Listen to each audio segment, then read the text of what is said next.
Wreck-It Ralph. Yeah. Put out a new trailer.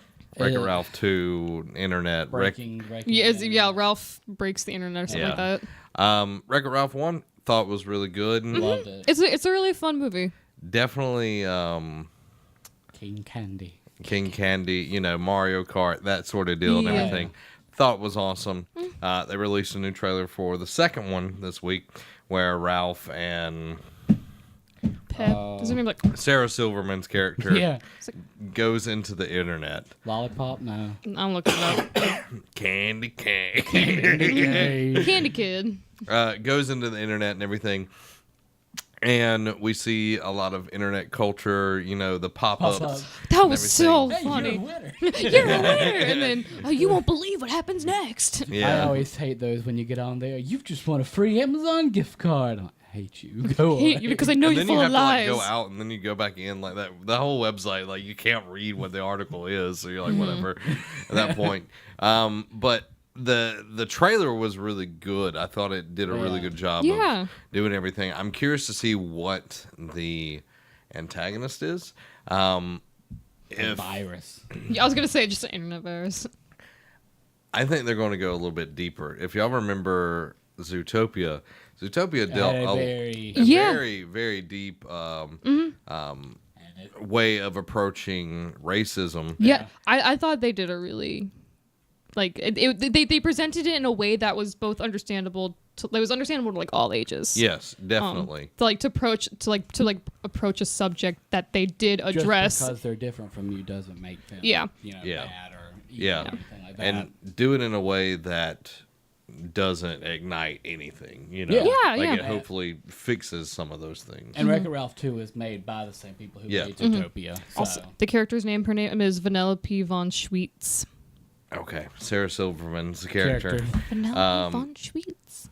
So I'm hoping that they address internet culture, the bad internet culture. That'll probably come up.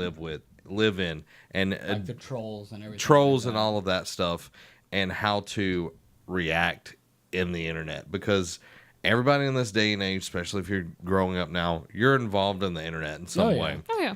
And I'm sure that's going to come into that. I'm really curious to see how they do it. Yeah. I think that will definitely be a point of it. I don't think that's going to be like the main like villainy focus. No. I don't think so either. But I think it's going to be the overtone for the movie. Now, I can see it. Going off what you said about like how to deal with internet culture. Like I know. I've reacted great to some, and we've both, because I know there's been times when I've been like, Zach, just let it go, and there's been times where I have something typed up, and you're just like, man, just think about what you doing, or when you posted it, why'd you post that, bro? Like, I mean, there is a way to do it, and like really, all that person cares nothing about what you're saying to them. They just want to spark that. Oh yeah, they want a reaction to you. And I think Wreck-It Ralph could show the younger culture how to deal with it. And like I said, I think it's going to be hilarious, especially the little kid game where the pancakes and the milkshakes. The rabbit gets the pancake, and it's just like the last pancake where she's like. I'm curious to see, because like I know this is supposed to take place like it's closer to like I guess like the beginning of the internet or something, or at least they showed it a little bit. I think it's more of like modern internet, but it's like they're from this arcade, this old arcade. Right. Yes. Is because the kid had an iPad. I don't know what I'm talking about. Anything like that. Yeah. Like, I'm curious. I would be really interested to see if they address net neutrality in it. Yeah.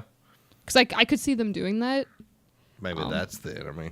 That's what I'm thinking is like it's a possibility. I don't know if it will, just because I don't know when they wrote the script. Yeah. But there's always changes. Yeah, but you it can always looks change good. stuff. It looks good. Looks fun. I'm curious to see what they all bring in, because the first Wreck-It Ralph did a phenomenal job of bringing different properties together, like from all different generations, from all different companies. the Mouse Corporation does a fantastic job. The evil mouse overlord. That you don't think, oh, you won't see these characters ever together. Wreck-It Ralph did it. Yeah. Yeah. And, like, you know, spurring off of that, another movie, and I want to say it comes out this month or maybe next You're month. talking about Ready Player One? Yeah. It comes out. I just saw the trailer for it a couple days ago. I shouldn't. But anyway, that's another movie that I'm excited. I was gonna for. say, like, speaking of Like, that. Oh yeah, go ahead. you know, seeing the Iron Giant kicking people around. Yeah. You know, you're gonna. I've seen Battletoads. I've seen Ryu from Street Fighter, Chun-Li. There's a Deathstroke. bunch of people from like there's a bunch of Spartans running at one point in Yeah, time. like I've read the book, so like I know that there's you know why you're seeing Gundams in there and different things like that. It comes out March 29th. Whenever my friends and I went and saw Black Panther on Friday, Wakanda Forever. it was so good. The script in that movie I loved it. Oh my god. But actually there was one scene in that movie. I'll talk about that later. But I guess it was the first time my friend had seen the trailer for Ready Player One, and it's part like you see Tracer, and she's like, "Oh my, that was Tracer," and I was like, Like Apparently, someone pointed out like it's kind of hard to see, but like they freeze framed that, and it could not be this, but it kind of looks like Mercy's wing in the back, but it's hard to tell. I'm like, if she's in there, that's really cool. There's a lot of pop culture characters with Oh, like yeah. angel wings, but it Yeah, could that's the be, thing. So I'm like, I don't know because, if it's her or not. I mean, there's a lot of things in there. It looks like it was a great book, so I'm sure. I think Steven Spielberg's directing it. I think. Yeah. With his guidance, I think it's going to be a smash hit because who doesn't want to go see Iron Giant, Gundams, Battletoads, Spartans. the Heroes. Mach 5, all in the Yeah. in the same movie. Yeah, and this month, not just that movie comes out, but Tomb Raider comes out this month the as new well. Tomb Raider. And it looks really good. It does. Like, and I think you're gonna see because I think what was it? Was it Angelina Jolie? Yeah, she did the original Tomb Raider. Yeah. movies. Yeah, I think you're gonna. I think it's gonna be leaps. And Oh, bounds yeah, better yeah. than that one. I think you're gonna see more of the style of Lara Croft that we've seen in these last couple of games. More of like the figuring out like detective side, but also it shows the survival side that she has to, Yeah. do what she has to do. Yeah. I'm very excited for that one because it's going to be very close to the reboot of the franchise and everything, Yeah. which I absolutely loved. So, 2 good movies this month, and eventually. There's another movie coming out. I mean, it's not a video game movie, but Wrinkle in Time's coming out this week. Oh yeah, that's right. I never read It's the got book. Galifianakis in it. Yes, it does. I was like, when I saw that, I was like, huh. But like, it won me over with like, it was like the first trailer that they released of it, and it was like they had this really cool like remix cover because it's not the original cover of the song, but of the Sweet Dreams. Yeah. Like just like the way that they like really intensified and stuff. I think it looks really cool. Now, I know you haven't seen this movie, but I know she has. Black Panther is killing it at the box office Yeah. right now. So good. Yeah. Like I said, I did gave my impressions of the movie after I saw it. It's on our YouTube at Nerd Cave. The music. Oh The yes. music of this stood out. I think I want to say I'm not 100% sure. I think wasn't it Kendrick Lamar that helped with music? I don't remember. 'Cause, I mean, it had a lot of the Yeah. the R&B like rap feel to it. But it mixed that and it mixed African culture. Yeah. It was a beautiful mix, and also was it Kendrick Lamar? I'm sorry, I'm No, looking I at thought you were like, yeah, what? No, But I was agreeing with you. Also, the attire, like what they were wearing, goodness. Oh, yeah. was more like urban up to the time, but also some traditional like Yeah. wear to Yeah, it. like it was really cool how they mixed like traditional African like clothing and like garments and stuff with the more like modern and then like a little bit of like sci-fi because they do have very advanced Yeah. technology. Yeah. It was really cool to see how they like mixed that.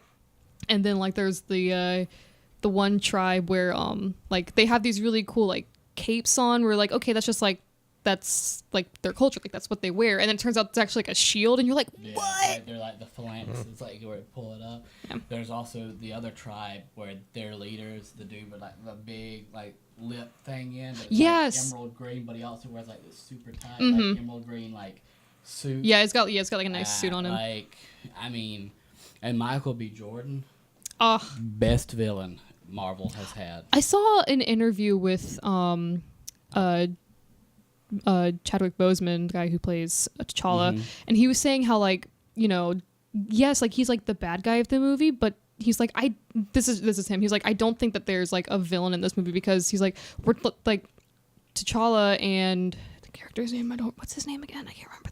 Michael Killmonger, yes. He's like, you know, he came from a different background. Like they're two sides of the same coin. His name is Killmonger. I think he's the bad guy. No. He's like, yes, like he's a bad guy, but like he's got motivations. Yes, he has motivation. Like you can really story. sympathize with him. It's like are his motive, like, is what he's doing right? No, not necessarily, but like you understand his rationale because of how he gets there. The guy who played in Sherlock, he was What Sherlock? Robert Downey Jr. or Martin Freeman. Yeah. His character was really fun. And like he kind of gives you an idea of why they call him Killmonger, because he's the one that goes in and like destabilizes a nation. Like, and you know, that's, you know, it kind of ties in, and like you see he has like these little like marks, like these little brand tattoo things all over his arm. And he's like, you know, this is for every one of my confirmed kills. And you're like, oh, he has a sleeve.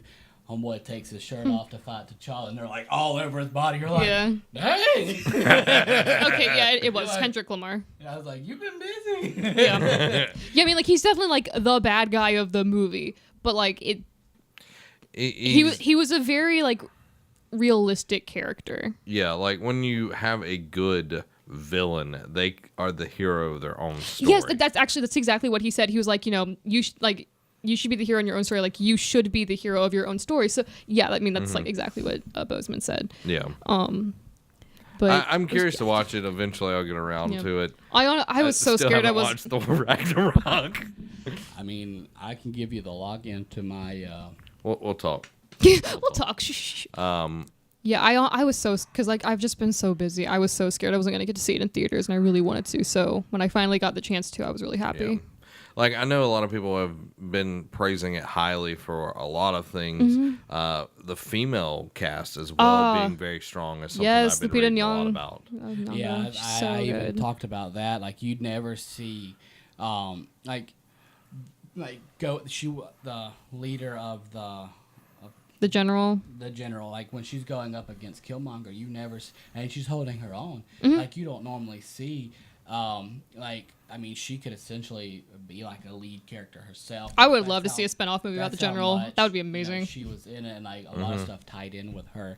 And you know, her and like, you know, 3 of her little people, army ladies or whatever they are fighting, and like, you know, it just see, you know, that much, that many strong female characters. Like, I mean, that movie did a lot of things right.